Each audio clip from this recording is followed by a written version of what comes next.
I wasn't there. You know, I ain't have nothing to do with that. They made a song together called Not Guilty. Anybody that knows what happened to my girl that me should not be home. I just happen to come up hard. I just come from the poet's part. Legal or illegal, baby, I never bright like city life. I gotta make it. It's a big rich town.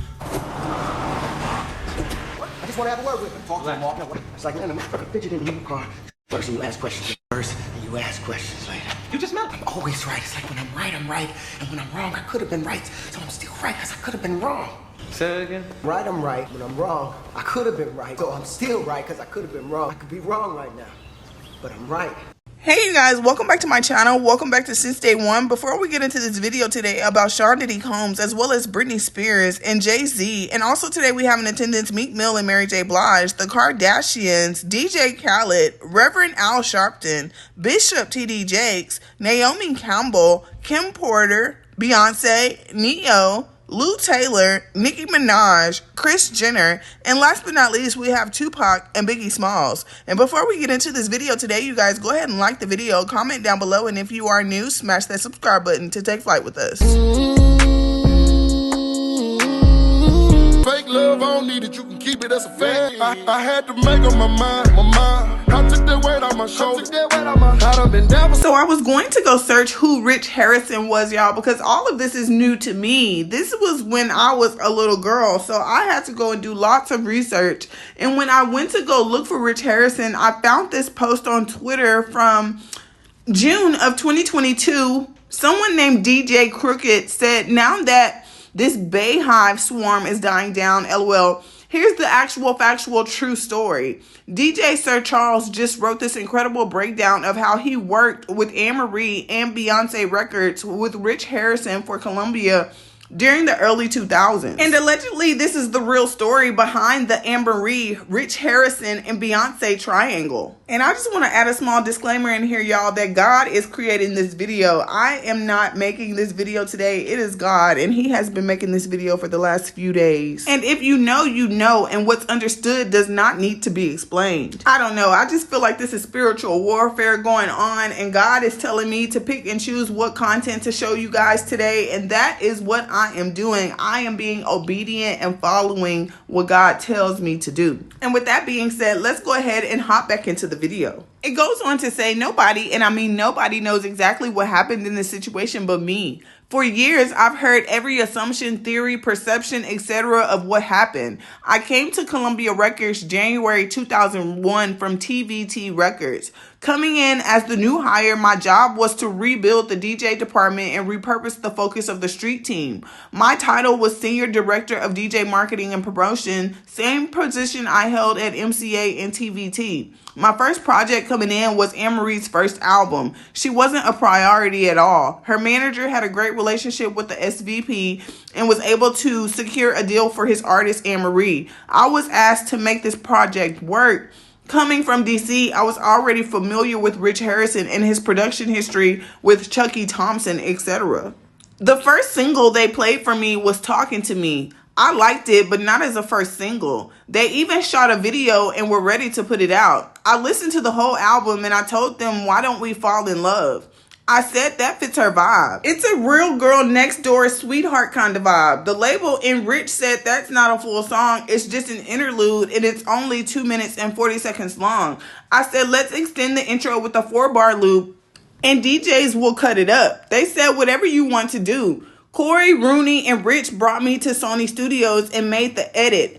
At the time, I was in Technician's DJ crew and we were 400 national influential DJs. We had a meeting. I said, I need the squad to get behind this record. We all played it weeks in a row. I was on Music Choice spinning weekly. We had DJs in every city and every station that mattered. We did a mix show retreat in Vegas and invited Amerie, and they met her, and the rest is history. So while this is happening, Beyoncé is going solo with her new single, Work It, from the Goldmember Austin Powers movie. In a company staff meeting, I told the staff and CEO when they asked my opinion as the new guy if the record was a hit, I said no. I said not after the hit she had in Destiny's Child. Everyone in the meeting was shocked. I even got reprimanded. I said I actually come from radio, WPGC, and no one in the company has my experience. I said the record will be #1, most added, and drop off the Billboard charts in 2 weeks. It did just that. Amerie was on fire. She crushed all the other women on the label, most airplay.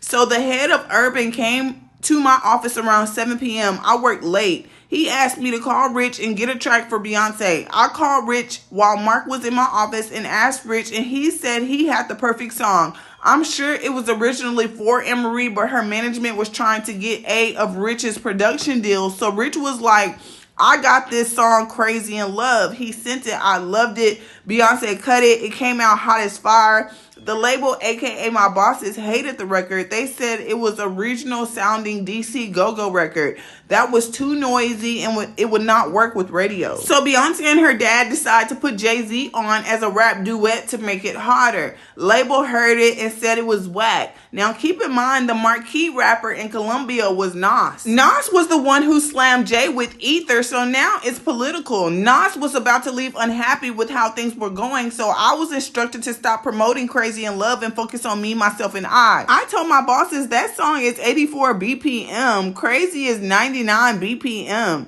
I said it won't work, and I kept pushing Crazy. So Epic Urban merges with Columbia Urban, and I'm the first one from Colombian side that gets laid off. I know it was because of Crazy, so Matthew calls me and pays me to keep pushing Crazy. I did from March 3rd to June 3rd. I also did Naughty Girl and Baby Boy. The label said the album was mediocre at best, and they wanted B to do a duet with R. Kelly. She said no. They said the single was on fire. Now they are shooting a video to Crazy, and the rest is history. They took all the credit, but my technician crew broke those records, so now B is on fire and they are dropping the other 2 records I set up, all hits. So now months later in the fall, I get a call from Amerie and her manager. They come to my house and I sit in the driveway in their car and they play One Thing. They submitted it in May and the label rejected it. So now it's like October. I'm like, this record is fire. They call Rich and I'm telling all of them I can set this record up. They say J-Lo wants it. I said, if you give up this record, you are going to regret it. They hired me. I set it out and worked it organically until it broke during the Christmas holidays. Of course, now the label is behind it by March and shoots a video with Eve. The rest is history. Rich Harrison created that sound. All the demos for Beyonce, Amerie, J-Lo, and Janet Jackson, that's another story, and Toni Braxton have Rich singing the songs in falsetto with the exact style and delivery. Amerie was the first I heard to sing in the style, but it was Rich who wrote and produced those songs, period. Beyonce changed her style and adapted to the energy and demanding style. Amerie's career path without the Richie Harrison up-tempo, 99 BPM chemistry just didn't work with all of the singles she released without Rich. Beyonce kept on that 96 to 99 party BPM going and DJs kept playing it. True story. They also posted more screenshots that read, that is exactly it, including the fact that the labels hated on those songs.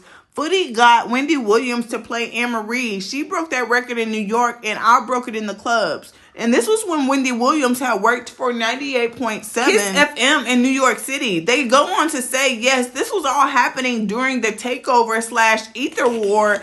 And that's why people have been quiet about it since on both sides. And there was this other screenshot that read, when Harrison first played the beat to Beyonce, the Texan singer initially had doubts as it seemed too retro. No one used horn riffs in the 21st century. However, she came around to the idea and gave the songwriter 2 hours to pen the song while she disappeared for a break. And 120 minutes later, Harrison had written the verses and the hook, leaving the bridge for Beyonce. And then they brought Rich Harrison in. And, you know, she liked posing with him in pictures for page 6. Aaliyah didn't. She fell in love with Dame. And Aaliyah's gone. And you have to start asking yourself questions after being in this business for this long. If you're a halfway intelligent person, when do you start questioning how lucky some motherfucker keep getting? And this is Diddy's bodyguard, Gene Deal, you guys. And he said that Jay-Z was dating Beyonce when she was 18. He was describing Diddy and Jay-Z cheating on G-Lo and Beyonce with white girls. And he says she was a teenager at the time and she was probably 18 at the time that Jay was messing with her. And Puff and J-Lo dated in the 90s. So Jay was definitely with Beyonce as a teenager. Oh, no doubt. She was a teenager. I think Beyonce was probably 18 at the time when Jay was messing with her. It was Beyonce, Kelly with her little sadistic ass, and Michelle. And Damon Dash was being squeezed by 2 white girls, and we was in the club, Eugene's in the back on the side. So I'm watching everybody and stuff like that. So Michelle and Beyonce was dancing, having fun and shit like that. Dame Dash, Jay-Z, Beyonce, the whole Destiny Child Kelly with her little, because she was, you know, like she had an attitude problem. But Beyonce and that girl Michelle, they was dancing, having fun and everything like that. Dame was there, Jay, they were just talking and chilling and everything like that. There were certain bars and restaurants that was set up that Jay-Z and Puff used to go to. And they'll meet their little skinny white girl there. They used to deal with these little white girls that had that British accent. I don't know, it sounded British to me. That they could go to the restaurant and go in the restaurant and the girls would go up under the table and boof them in the restaurant. And the reason I could say Jay-Z too is because when him and Puff used to meet up, he used to say to Puff, "How your little skinny white girl doing?" I don't know who this guy is, you guys, but I found him on Twitter, and the caption read, Jay's own man said Jay-Z never had an adult relationship and Jay-Z liked teens. He knows Jay-Z and been around B, and he said Jay-Z manipulated the situation of them being on the plane together so Jay would end up sitting next to Beyonce to continue spitting game. And Beyonce had just broke up with her boyfriend at the age of 18 and 19, and Jay-Z moved right on in. He was so thrown off. He was so thrown off. It just threw him off his game. She was like, "Thank you for believing in me." And like he was a fan. She treated him like a fan. And he was like, "I'm bigger than her, like way bigger." Yeah, she was trained. Beyonce had trained lines that she would say. Like, "Thank you." Like, she would speak to the public. "Oh, thank you. You're so kind." You know, it was just nothing, like, it was so, everything with her was guarded. You weren't going to get an honest conversation out of her. She was going to stay like, "I got to present myself." You know, she was not going to. That was, she told him, she shook his hand and said, "Thank you for believing in me." He said, "LaToya Luckett was bad too." Yeah, they all was bad. It was, "Thank you for believing in me." Nick was like, that's why she's shaking his hand and he's just sitting there like, he's like, he literally came back. This is how Jay-Z was able to move in, because she was heartbroken. And Jay came in like the snake. What's happening? Why you over here crying? Jay had to manipulate. See, people, they hear this thing, it just happened to be we was on the same plane at the same time. No, it wasn't. Jay knew she was going to be on the plane and had it arranged that he was going to be on the same plane. Don't let Jay fool you. Jay's a snake. Y'all don't understand that. Y'all still don't understand it yet. After all these years, y'all ain't figured this out. Y'all done seen all the activities of this dude being a snake and then still don't want to believe he's a snake. 17, oh, that's Jay's age, dang. If it ain't a teen in there, he don't get his attention. Rihanna was a teen. All of them was teens. The diva Rihanna. She's from Barbados? Yeah. Okay.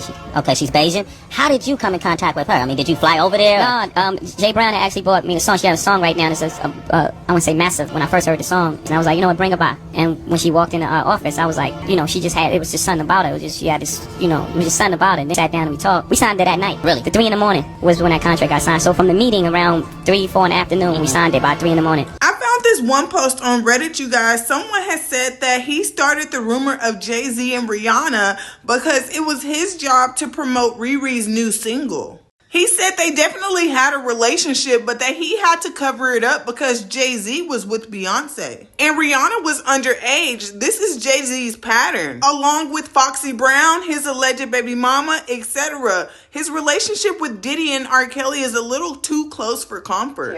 Oh yes, he said, "We don't sing songs here, we sing artists." And there was this little pause, and I was nervous. But then he said, "And we're interested."